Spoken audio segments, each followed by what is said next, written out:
Hey guys, it's summertime, and even up here in the North Country, the fishing is not the only thing heating up. You know, it's getting pretty warm out, and it's really time to start paying critical attention to your live well and the fish in them.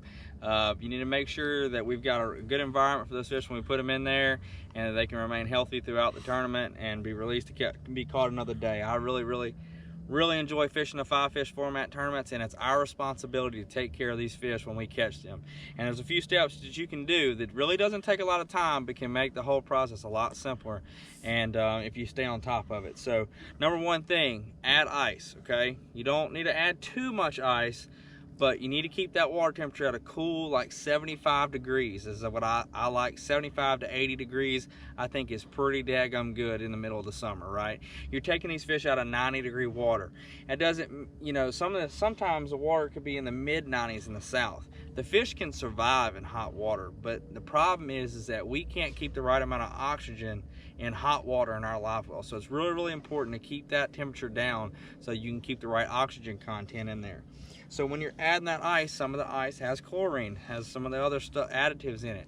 That's whenever a good live well additive comes into play, like these products from Sure Life. This is Catch and Release. This is a product that I like to use. It's a granular type product, and I feel like it works really well. It treats any kind of like chlorine and stuff that's in the water that could harm the fish. It's got a sedative in it, which I really like it, and you can tell it just totally calms down those fish and just allows them to relax when they're in your live well. And I think that's a big thing, so they're not jumping around and hurting themselves and stuff like that. So that's really important. Check out this Catch and Release. It's from Sure Life. Now, whenever you put this in the live well, a lot of times you notice with any kind of additive, you'll notice that there will be foam on top, especially when you have, you know, a couple big ones in there. You have, you know, maybe 5 on one side, your culling one's got 5 on the other side. You'll see all that foam on top of the water. That actually kind of removes the oxygen from the water.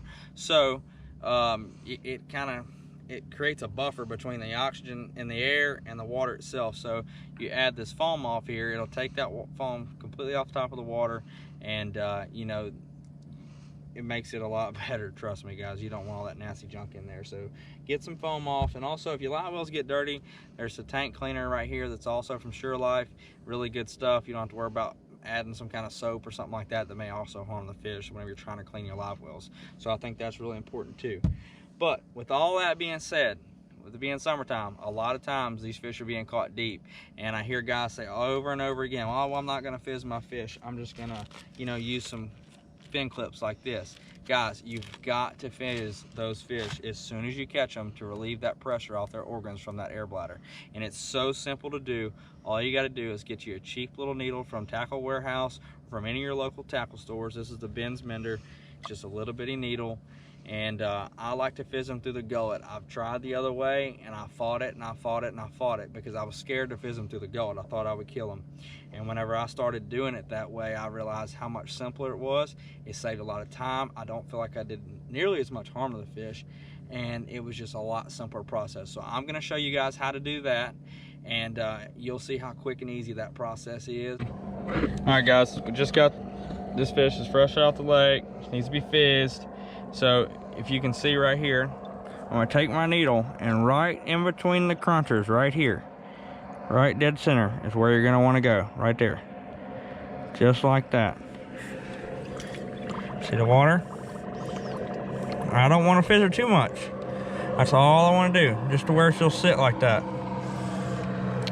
That's all you gotta do, simple and easy. That fish is fizzed, and she's tired, so she's gonna go back down the bottom right now. But see how she's sitting just perfect? That's exactly what you want right there. You want that fish to not be laying on its side on the bottom. You want her to still be kind of swimming around and everything, because you can let too much air out. So that is exactly what we're looking for right there. Now she's gonna, you know, she's tired a little bit, but you can see she's still swimming around. She's not completely deflated, you know, and we're gonna go ahead and let her go. She's ready to go. Beautiful Champlain smallmouth. I'll let her swim on off. Just like that.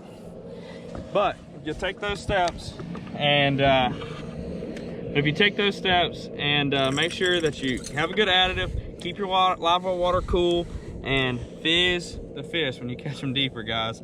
I can't preach that enough. It's really, really simple to do. You see me do it right there.